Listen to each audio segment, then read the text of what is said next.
My name is Claire, and I am 32 years old. I grew up in Michigan in one of those families where everyone lives within 20 miles of each other, and you are basically required to show up to every holiday gathering or face the wrath of Grandma Helen. Vanessa is my cousin on my mom's side.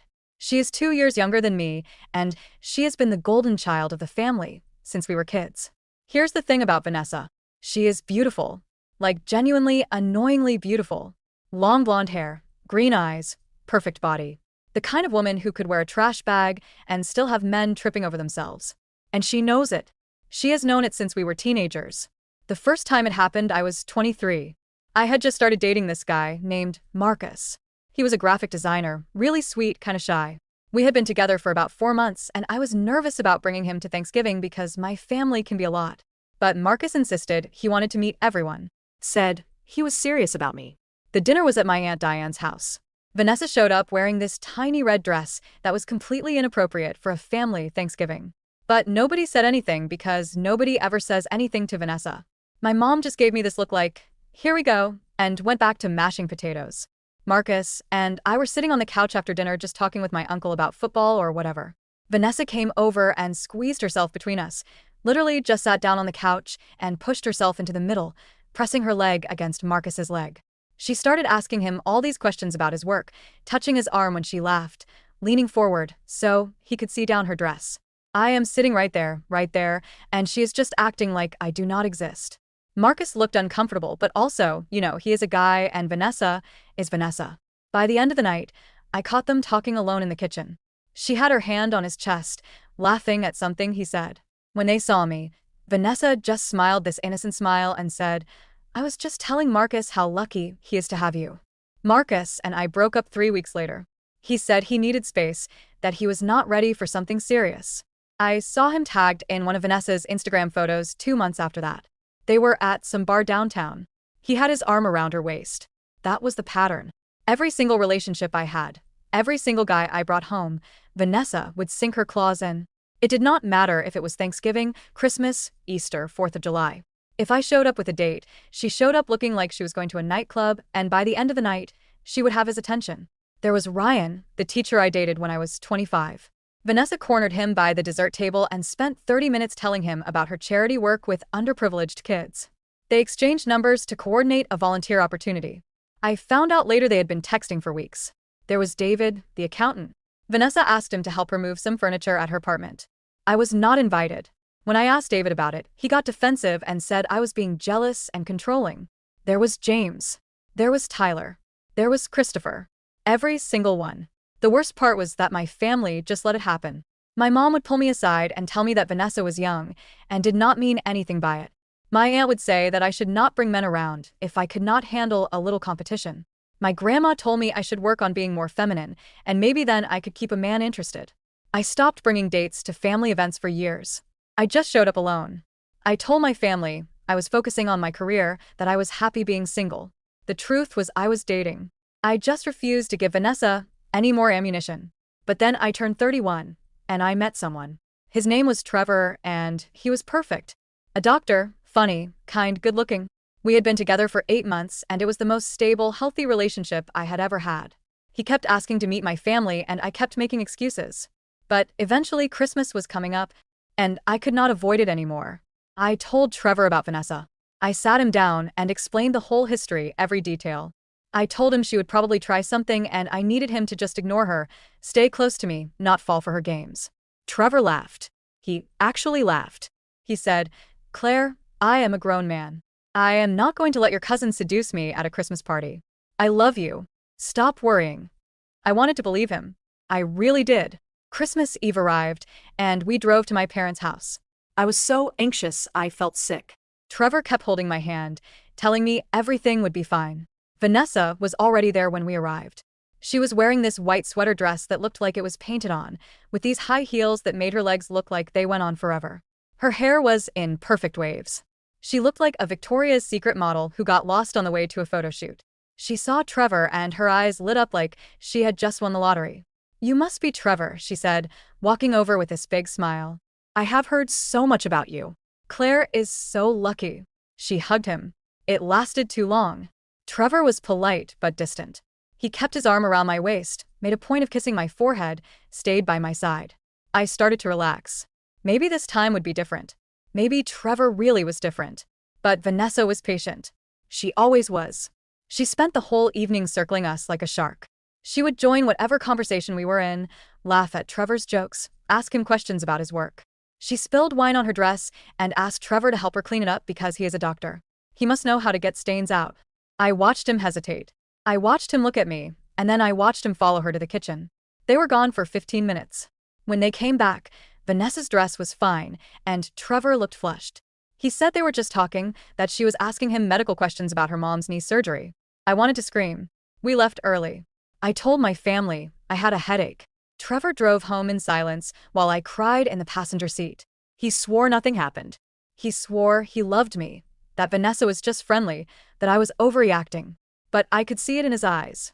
That same look all the others had, that curiosity, that interest. We broke up in February.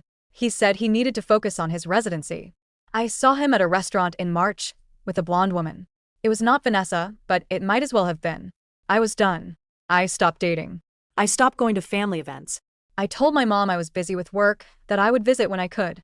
She was disappointed, but I did not care anymore. I was tired of being humiliated. I was tired of Vanessa winning. Then something weird happened. I started volunteering at this literacy program at the local library. One of the programs they had was corresponding with inmates who were trying to improve their reading and writing skills. I signed up because I needed something to do with my time, and I figured helping people learn to read was a good cause. They matched me with an inmate named Michael. He was 34, serving the last 2 years of a 7-year sentence for armed robbery. His first letter was short, just a few sentences thanking me for volunteering and saying he hoped to improve his writing before he got out. I wrote back. I told him about my work as a project manager at a tech company, about my love for hiking, about the weather in Michigan, basic stuff. He wrote back with more details. He told me about growing up in Detroit, about making bad choices when he was young, about how prison had given him time to think about the man he wanted to be. His writing was rough, but honest. There was something raw about it that I found refreshing. We kept writing once a week at first, then twice a week, then almost every day. Michael told me about the books he was reading, about the anger management classes he was taking, about his plans for when he got out. He wanted to get a job in construction, maybe go to community college eventually. He had an aunt in Grand Rapids who said he could stay with her until he got on his feet. I told him about my family, about Vanessa, about feeling invisible and inadequate and angry. Michael did not judge me. He did not tell me to be more confident or to just ignore her. He said, "Your cousin sounds like a miserable person who only feels good when she is making other people feel bad. That is not about you. That is about her." Something about the way he said it, the simplicity of it made sense to me. We wrote to each other for 8 months. I started looking forward to his letters more than anything else in my week. He was funny and thoughtful and vulnerable in ways that the men I had dated never were. Maybe it was because he was in prison and had nothing to lose. Or maybe it was just who he was. Then one day, he wrote and told me he was getting out in 2 months. He asked if I would be willing to meet him in person. Maybe grab coffee. No pressure. He said he understood if I said no, that he knew the situation was complicated. I said yes. I do not know why I said yes. Maybe I was lonely. Maybe I was curious. Maybe I just wanted something in my life that was different, that was mine, that Vanessa could not touch. Michael got out in October. We met at a coffee shop in Grand Rapids. I was nervous, obviously. This was a man I had been writing to for months, but had never seen except in the small blurry photo that came with his first letter. He walked in, and I recognized him immediately. Tall, broad shoulders, dark hair cut short, a nervous smile. He was handsome in this unexpected way, not polished like the guys I usually dated, but real. We talked for 3 hours. It was easy and comfortable, and nothing like I expected. He told me about adjusting to being out, about his job doing drywall work, about staying with his aunt. I told him about my job, my apartment, my terrible family. He asked if he could see me again. I said yes. We started dating officially, I guess, though it felt strange to call it that at first. We went to movies, we got dinner, we went for walks along the river.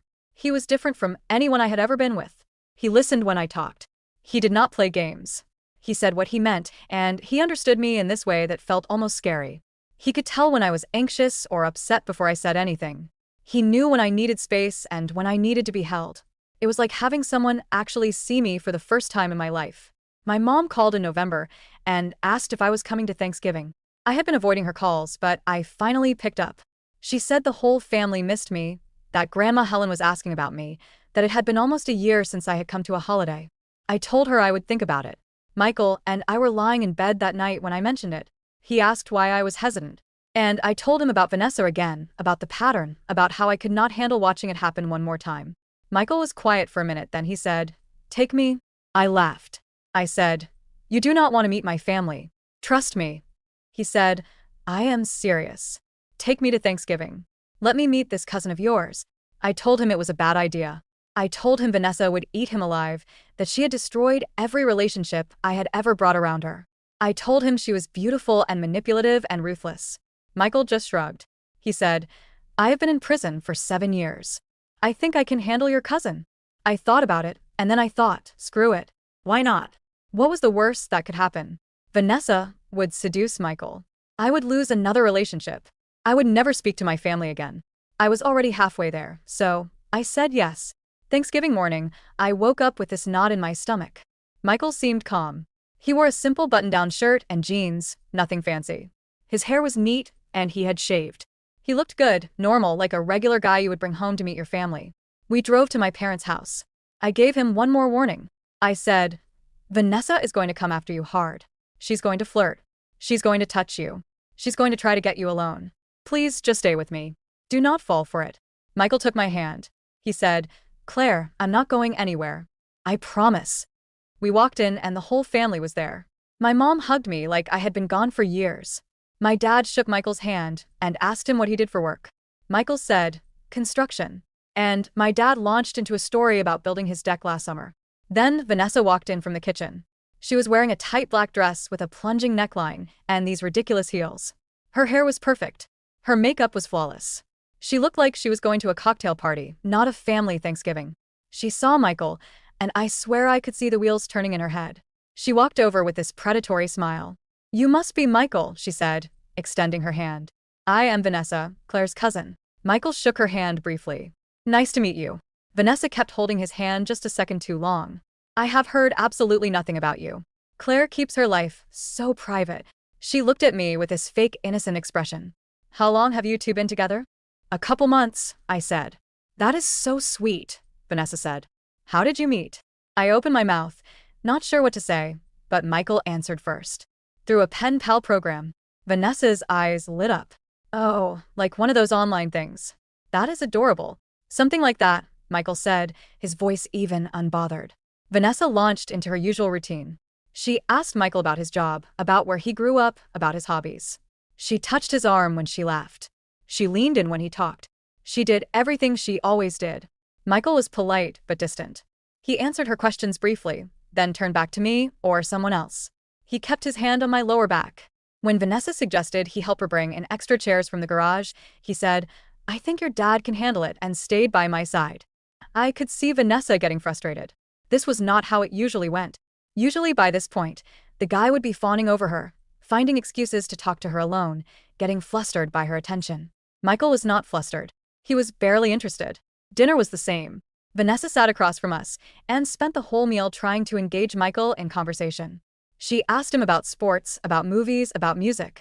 She told stories designed to make her sound interesting and adventurous. She laughed loudly at jokes that were not funny. Michael was polite. He nodded.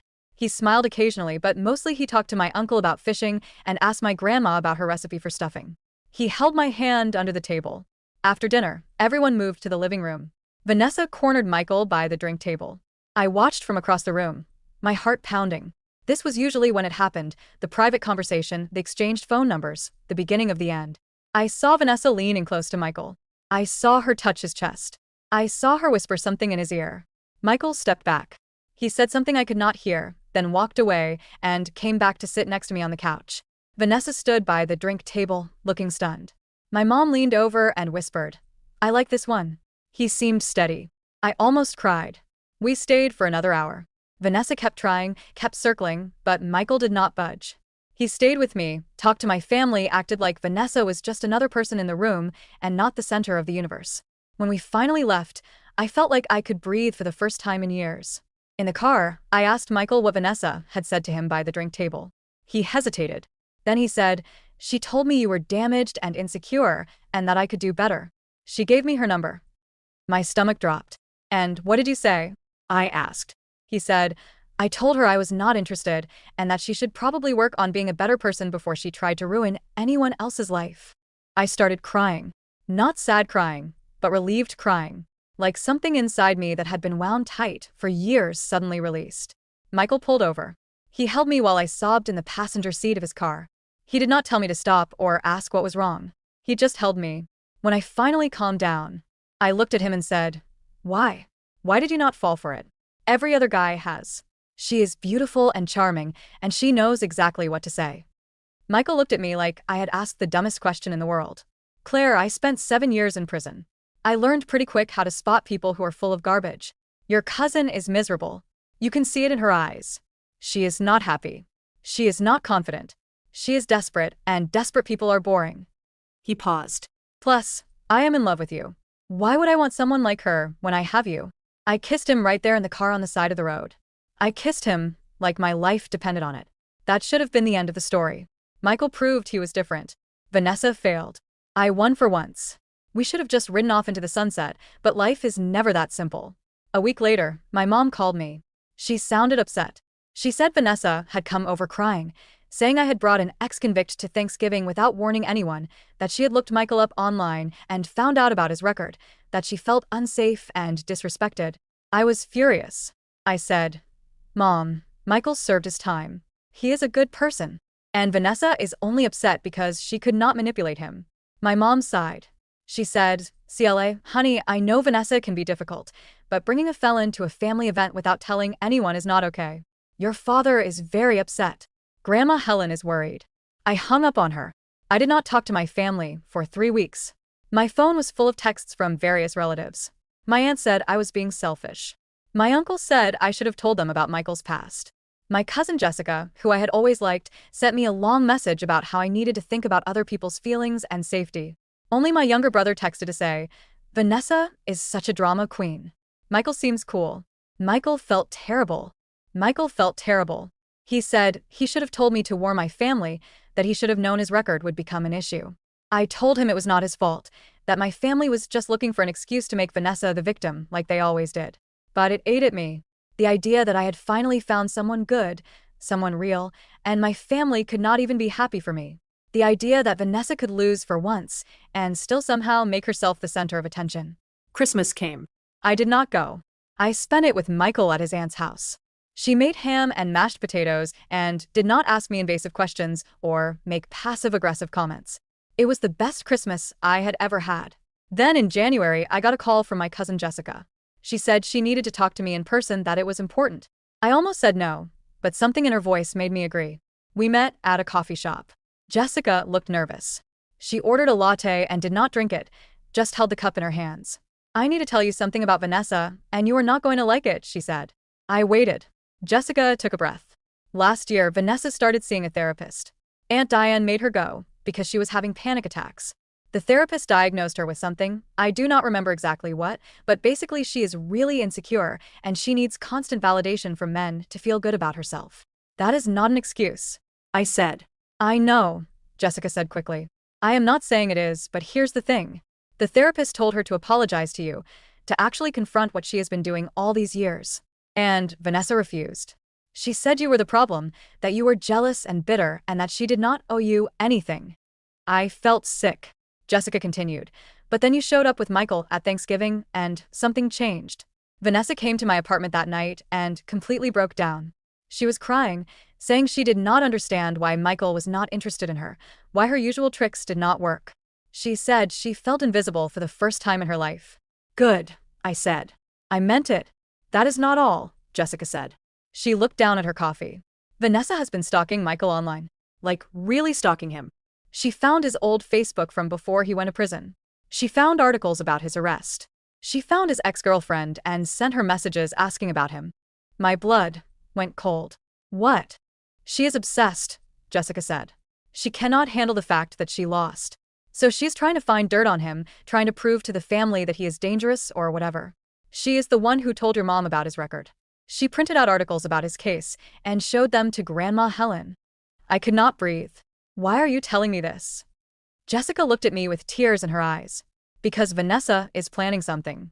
She's been talking about going to the police, making a complaint that Michael made her feel threatened at Thanksgiving. She is trying to get him in trouble, maybe even sent back to prison, and I could not let her do that without warning you." I felt like the world was tilting. She would not. Even Vanessa would not do that. "Claire, she is not thinking straight," Jessica said. "She is desperate, and desperate people do crazy things." I left the coffee shop in a daze.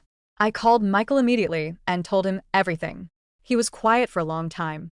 Then he said, "I knew something like this might happen.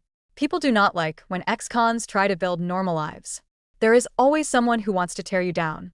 We need to do something." I said, "We need to stop her." "There is nothing to stop," Michael said. "I did not threaten her. I did not do anything wrong. If she files a false report, it will get thrown out. But it will be on your record," I said. "It will follow you." Michael sighed. "Yeah, probably." I had never felt rage like what I felt in that moment. Pure burning rage at Vanessa for being so selfish, so cruel, so empty that she would try to destroy someone's life just to feel powerful. I spent the next 2 days trying to figure out what to do. I considered calling Vanessa and threatening her.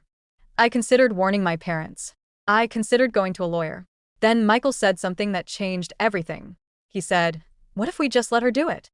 I stared at him. "What? What if we let her file the false report?" Michael said, "Let her lie to the police.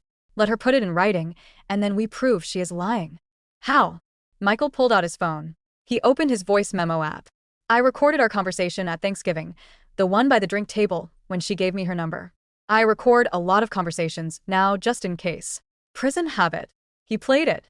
Vanessa's voice came through crystal clear. "Claire is damaged and insecure. You seem like a smart guy.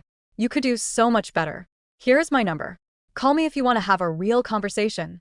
Then Michael's voice. "I am not interested. You should probably work on being a better person before you try to ruin anyone else's life." Vanessa's laugh, bitter and sharp. "Wow, you're just like her. Judgmental and boring." The recording ended. "This proves she was coming on to me," Michael said. "If she claims I threatened her or made her uncomfortable, this recording contradicts that. It shows she was the aggressor." I looked at him. "You recorded that just in case?" "I told you," Michael said. 7 years in prison teaches you to protect yourself." We decided to wait. If Vanessa filed a false report, we would use the recording to prove she was lying. If she did not, we would just move on with our lives. 3 weeks went by. Nothing happened. I started to think maybe Jessica was wrong. Maybe Vanessa had backed down. Then my mom called. She said Vanessa had been in a car accident. Not serious, just a fender bender, but she was shaken up. She wanted me to come visit her in the hospital. I said no. My mom was angry. She said I was being cruel, that Vanessa was family, that I needed to put aside whatever petty grudge I was holding. I hung up, but I felt guilty. I have always felt guilty when it comes to my family. That is what they trained me to do. Feel guilty for having boundaries, feel guilty for protecting myself. So I went to the hospital, not because I wanted to see Vanessa, but because I wanted to prove to myself that I was the bigger person. Vanessa was in a private room, sitting up in bed with a small bandage on her forehead. She looked surprised to see me. "Claire," she said, "I did not think you would come. I almost did not, but Mom said you wanted to see me." Vanessa looked down at her hands. "I did. I need to tell you something." I waited. "I have been really messed up," Vanessa said, her voice quiet, shaky, like really, really messed up. "My therapist says I have been using male attention to avoid dealing with trauma from when I was younger, and I know that is not an excuse for what I have done to you, for what I have done to all your relationships." I did not say anything. Vanessa continued, tears running down her face now. "I have been so jealous of you for so long. You have always had your life together. Good job, your own apartment. You are smart and funny, and people actually like you, and I have nothing, just my looks, and I have been so terrified of losing that, of becoming invisible, that I've been trying to prove I am better than you by taking the one thing you had that I did not." "My relationships," I said. "Yes," Vanessa whispered. "And I know that is so messed up. I know I have hurt you so badly. And I am sorry." I am so sorry. I stood there looking at her, this woman who had tormented me for years, who had destroyed relationship after relationship, who had made me feel worthless and invisible and broken, and now she was crying, apologizing, admitting she was the problem. I should have felt vindicated. I should have felt triumphant. Instead, I just felt tired. "I do not forgive you," I said. "I do not know if I ever will, but I appreciate you finally admitting what you have done." Vanessa nodded, still crying. I turned to leave, then I stopped and looked back at her. For what it is worth, I hope you get the help you need. I hope you figure out who you are beyond your looks. But I will not be part of that journey. Do not contact me. Do not contact Michael. Just leave us alone. I walked out into the hallway. I ran into Jessica. She hugged me. She said, "I am proud of you." I asked her what happened, why Vanessa suddenly had this change of heart. Jessica looked uncomfortable. She got a call from her therapist this morning. Apparently, the police contacted the therapist because Vanessa had made an appointment to file a report against Michael. The therapist convinced her it was a terrible idea, that it would ruin her life and his, and that she needed to confront what she was actually feeling instead of trying to destroy someone else. I felt dizzy. She was really going to do it? Yeah, Jessica said, but she did not. That has to count for something, right? I did not answer. I left the hospital and called Michael. I told him everything. He was quiet for a minute, then said, "So it is over?" "I think so," I said. "Good," Michael said. "Because I have something to ask you." My heart skipped. "What?" "Move in with me." I laughed, surprised. "What?" "Move in with me," Michael said again. "I know we have only been together for a few months, but I have spent 7 years alone in a cell, and I do not want to waste any more time. I love you. I want to build a life with you. So, move in with me?" I said. Yes. I moved in with Michael in March. We got a small apartment near his work, nothing fancy, but it was ours. We adopted a dog from the shelter, a mutt named Rocket, who had been abandoned by his previous owners. We started building a life together that was quiet and normal and boring in the best possible way. I did not talk to Vanessa. I did not go to Easter or Mother's Day. I kept in touch with Jessica and my brother, but everyone else in my family could wait. My mom called in June and asked if I was coming to the 4th of July barbecue. I said no.